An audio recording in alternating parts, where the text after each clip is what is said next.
અમદાવાદના India colony વોર્ડમાં કોંગ્રેસના ચારેય ઉમેદવારોએ વિજય વિશ્વાસ સાથે ફોર્મ ભર્યા। સંજય બારોટ, તુલસી પટેલ, અલકા પટેલ અને પ્રેમિલા યોગીની આખી પેનલે શક્તિ પ્રદર્શન સાથે ઉમેદવારી નોંધાવી। ફોર્મ ભર્યા બાદ સંજય બારોટે આત્મવિશ્વાસ સાથે જણાવ્યું કે આ વખતે જનતાના સાથથી ભાજપના સુપડા સાફ કરી દેવામાં આવશે। કોંગ્રેસ પક્ષે જે વિશ્વાસ મૂકીને ટિકિટ આપી છે તેના પર ખરા ઉતરીને જનતાના પ્રશ્નોને વાચા આપવાનો નિર્ધાર વ્યક્ત કર્યો।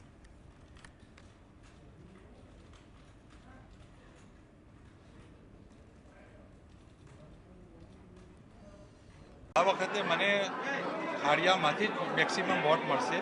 એ ખાડિયાની પ્રજા જોડે મારા વર્ષોથી સંબંધ છે અને એ સંબંધ રાજકારણનો સંબંધ નથી, એ સંબંધ મારા ફેમિલી ટર્મ જેવા સંબંધ છે અને ખાડિયાની જે પ્રજા છે, માઇનોરિટીના કરતાં ખાડિયાની પ્રજા છે।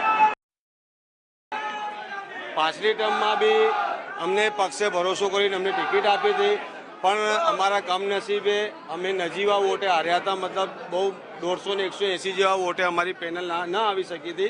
પણ પાછલા 5 ટર્મમાં જે અમે કોંગ્રેસ પક્ષ તરફથી અમારી જવાબદારી નિભાવી છે, જનતાના નાગરિકોના અમે કામ કરેલા છે અને લગભગ 99% શાહપુર વોર્ડના કામ પૂર્ણ કરેલા છે અને એ ભરોસા ઉપર પાર્ટીએ ફરી અમને ટિકિટ આપી છે અને આ ફેરી હું પાર્ટીને બાંહેધરી આપું છું કે હું મારી પેનલ સાથે આ ફેરી ફરી જીતીને આવીશ।